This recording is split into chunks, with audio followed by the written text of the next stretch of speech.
Hello everyone, my name is Flavia and I'm going to talk about the company that I choose to talk about is Ikea. And what I'm going to do is that I'm going to explain about CSI in general, what CSI is about, the strategy, pro and cons, and then I'm going to relate CSR to Ikea. So CSR is a form of corporate self-regulation. The importance of CSR start to develop in the 1970s together with business ethics. So C stands for corporate, S for social, and R for responsibility.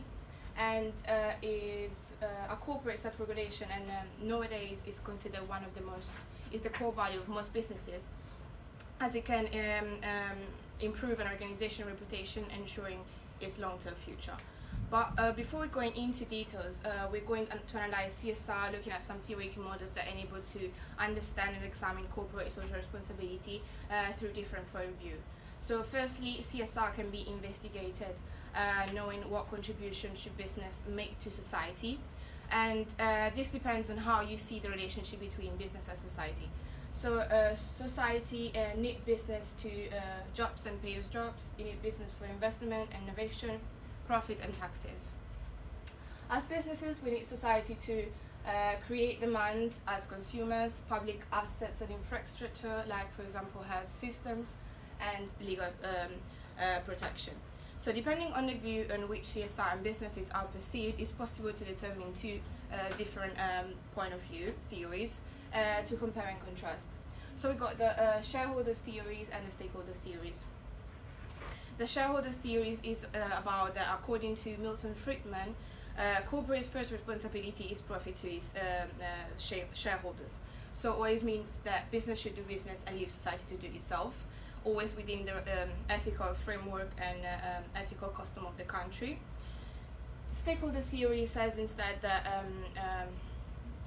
businesses should be concerned with social issue, and it should be a balance between stakeholders' interests against the interests of the wider community, like for example employees and customers, even if reduces shareholders' return. So basically what he's saying is that relationship between business and society is very important, it can't be ignored. So it's relevant being a good citizen, being part of a society instead of being a supplier to society. There are a few controversies about CSR in terms of is it really a good thing for businesses to do. Many businesses, like for example, some people said that organization into CSR tends to be more irresponsible and is not ethical for businesses, like for example alcohol and tobacco, to promote and participate to charity donation for a land company, for example the British Land Company. And there are a few controversies as well about the terms is really a good business, like is it a good thing for businesses to do, because most of the companies, what they do is they base their brand and image around CSR. And one of these companies is Ikea. And Ikea corporate culture is based around the concept of low price, good quality with product innovation, responsive customer service and sustainability strategy. So what they want to do is to create a better everyday life for the majority of the people. And the idea is about creating good quality product with form, function, sustainability and low price. And this is called by the company, this unusual combination is called by the company democratic design. And but it's not only the only reason in which you can demonstrate social responsibility. For example, the ability to marketing customers in a responsible ways, as I was talking earlier about tobacco and alcohol. So and also being able to support social causes, assure safe working condition and fair pay. But I believe that most of those social responsibility are well represented already by IKEA, again with this democratic design. And this democratic design is their representation of unique products. So what they do is basically creating value for their product in a way that when customers know that a product has value, they're more willing to spend money for that product if they're actually worth it. So Philip Kotler is an American author, consultant and professor at the Keller School of Management at the Northwestern University, and he believes there are lots of different ways of doing CSR that are good for the business. And those kind of ways that he's talking about are quite similar to the 4 layers of Caro's pyramid. So what I've done is that I've done a comparison between the two. So we know that both Caro's and Kotler are supporting the president of CSR in activities in business. And according to Caro's, to be profitable, an organization must minimize sales, minimize cost, and maximize sales. And this is related as well on the cause-related marketing about sales on Kotler. And so this is about making sensible strategic decisions. This involves the conduct of a business that is economically profitable, law-abiding, ethical, and socially supportive. So Kotler talks about socially responsible business practices, and that's the idea of that businesses should balance the profit-making activities with something that is going to benefit society. And relating this to the first layers of Caro's pyramid, which is economic responsibility, is about actually producing goods and services needed by society in a way to make a profit. So then we have corporate volunteering, is when employers give time free for employees to go and spend time to the community, so to do something in the community. And I'm gonna relate this to the ethical responsibility in the Caro's pyramid, which consists in what generally is needed by society over above economic and legal expectation. Then we go corporate philanthropy, cause-related marketing, and cause promotion. So corporate philanthropy, lots of large and small businesses are prepared to donate cash to support social causes and CSR activities. Cause-related marketing is when large brands team up together with charity organizations, like for example Pampers and UNICEF, or Ikea and UNICEF, to promote sponsorship causes and get value for the brand at the same time. And then we got cause promotion, is when corporations provide funds and contribution to increase the awareness of like social causes. And another example can be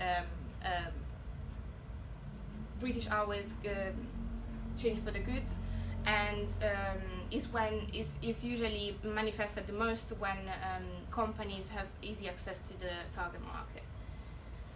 And the second layer of Caro pyramid is legal responsibility. So corporation must abide by the law of jurisdiction, and who doesn't do that, there are actually like punishment who doesn't respect these regulation. And example of this punishment could be anti-competitive behavior or price fixing.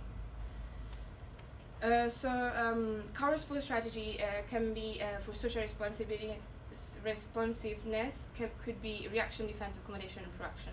So reaction, deny responsibility for social issue. Defense is when an organization admit responsibility but fighting it to doing the bare minimum. Accommodation is when an organization acceptance of responsibility, and proaction is seeks to go beyond what is actually industry norms. So in order to develop in a corporate social responsibility strategy, an organization must identify its stakeholders and classify and establish stakeholders' claim, then access the importance and motivation of stakeholders through the management concept, and decide upon a suitable response, which is that can be a strategic plan. And going back to Ikea, everyone knows that it's a global company that is present in 37 countries. It's got around 127,800 employees. It was founded in 1943 by Ingvar Kamprad, and in 1947 he started selling furniture, and in 1955 he started to design its own furniture. It started as well as a main order company, but then it soon changed to, and the first store was opened in Elmwood, and that was the first design store for the following stores that will come. Ikea is regarded one of the most respected and reliable company in Sweden, and has become one of the most popular companies to work for. In order to understand and analyze the current CSR activities in Ikea, it's necessary to begin by looking into the foundation of Ikea was built, the value and vision which the founder Kamprad gave to Ikea since the beginning. So IKEA corporate structure is very complex. It's divided by two different parts, which are operation and franchising. We got Inga Holding, which is a private for-profit Dutch company that runs most of the IKEA operation. Then we got another company, Dutch company, which is Inter-IKEA System, that owns the trademark and the concept. And IKEA stores pay a 3% franchising fee to this company. And IKEA is actually, social responsibility. It's actually doing social responsibility together with democratic design. IKEA was as well criticized by someone that as a tax evasion scheme, and IKEA mixes non-profit and for-profit society together. Then we got the Stitching Inc. Foundation that is about to promote in the field of architecture and design. But Kamprad is basically what it's doing is trying to increase charity activities. And so it's not known whether this is a result of a previous criticism of the foundation or simply as a necessity for a company of the size of IKEA. But anyway, there are many speculation on what the future will bring. IKEA's vision has been from the start, as anticipated earlier, to create a better everyday life for the majority of the people. IKEA business concept originated in the decision to meet a need that no other company appears to concern with, and led it to develop a niche market with beautiful, expensive, and durable furniture. And IKEA should stand to the side of the majority of the people, so that means taking more responsibility. So the democratic design also involved getting rid of design that are difficult and expensive to produce.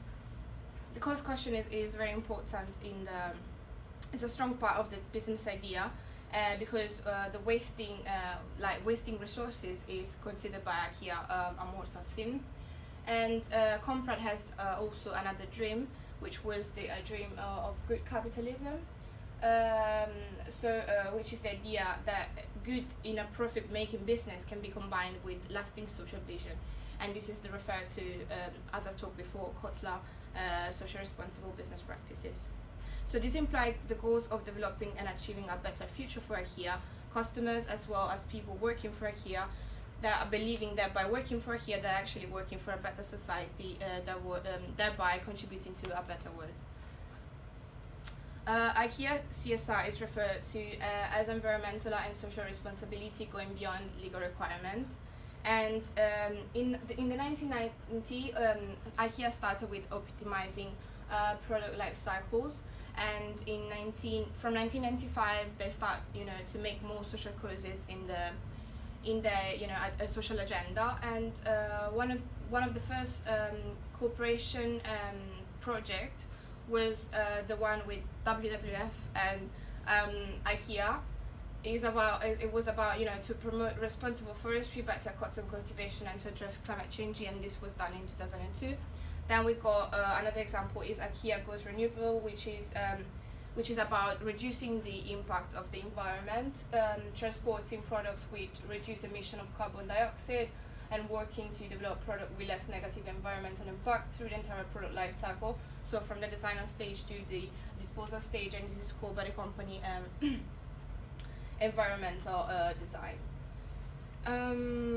Regarding social causes, IKEA Sweden, as well as many IKEA stores and national franchisings around the world, operate with Save the Children together with UNICEF, by donating each year a particular soft toy to select a specific social causes.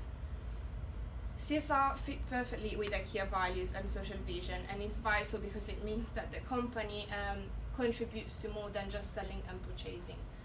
Along to the same line, CSR is important. That means that company makes a contribution to society, as well contribute to a better world. There is a conflict between IKEA's aim of selling as much as possible and CSR, by the fact that IKEA is able to reach as many people as possible with selling with low prices and improve people living situation. Both customers and employees makes the two issues complementary. So, but what IKEA is doing this? So, analyzing CSR and IKEA, we start with motivation. Recently, firms are pushing themselves to a higher purpose, putting real substance behind what they're actually doing, and in a way to make a difference to the world. But reconnecting this to Milton Friedman, Some people argue this concept, saying that as they believe that social responsibility of business is about to make profit. But there's no doubt that initiative on sustainability would increase companies' profit. Reconnected this to the stakeholder theory that says the company should be aware about social causes and being good citizen. Ikea, like so many multinational company, is social active, but is actually benefit from this. This contribution to society generate reduced cost, increase employee motivation, stock buying interest, as far as the company is sustainable, and customer interest. So there are two main types of motivation that emerge in Ikea social agenda. The first one is normative, and the second one is business oriented economic. So the normative motivation is grouping a reason for CSR from a non-shareholder perspective. This includes the perspective that corporations have responsibility not only towards shareholders, but also to stakeholders, and the responsibility go beyond maximizing profit. The second category, which is business-oriented economic motivation, which is defined as being related to a business case when the financial performance can be improved by stakeholders.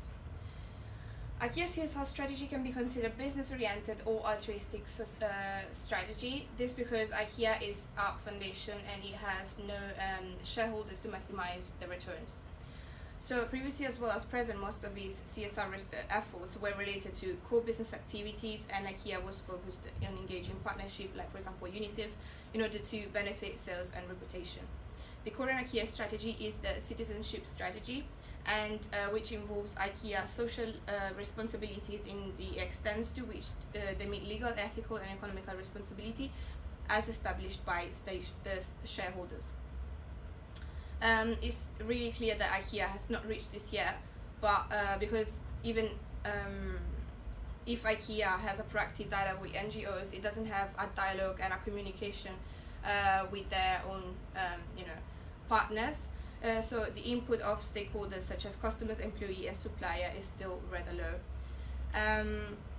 The dialogue with this stakeholder is not integrated into decision making. Instead, decisions are made by IKEA service office as well as store managers. However, IKEA's current changes are increasingly focused on community involvement and engaging a wider variety of issues as discussed previously.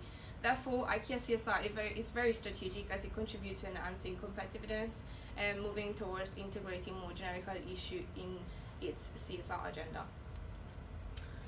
So concluding, IKEA's motivation for CSR seems to be business related. The most important motivation are legitimacy, reputation, risk reduction, and total quality management, and internal marketing. IKEA has gained experience and knowledge in a way to be proactive in its CSR effort. CSR can be regarded as a core value contributed to total quality management and it filters every part of its value chain. However, we see IKEA has not fully been able to benefit from CSR for attracting and retaining employees. But IKEA sees CSR as becoming more important for the brand as consumers gradually become more interested and informed about CSR. And also IKEA vision has always been something that goes beyond simply selling. So IKEA engaged in both strategic and responsive CSR strategy. Many of its efforts in the past have been directed to convert value chain activities in order to benefit society and increase competitiveness, like the project of reducing energy and resources in IKEA Goes Renewable. IKEA has been able to achieve global sourcing, which has benefited the company in terms of lower cost as well as the local industry and community, and also is pointing to a citizenship strategy that will hopefully bring the company more socially responsible. And generic social issues may not create that much value and profit to IKEA, but there are keys to showing that company cares about the world, which is a must for a company of IKEA size. IKEA chooses not to market their CSR efforts, but there is a tendency to increasingly communicate these efforts. Those attempts to increase legitimacy as well as communication can be related to the change of CSR strategy to a citizenship strategy, as I said, and or it might be because IKEA has not substantial experience and knowledge in the CSR activities. The world now demands to know what IKEA is doing and expect to be responsible. If it does not perform this task, is not in line with societal expectation and will not acquire the legitimacy custom of the large companies. So IKEA's shifting strategy is a necessity for company with caliber. A societal expectation for company go beyond creating shared values between business and society. So IKEA must then create value for society's benefit. So these are the reference that I used.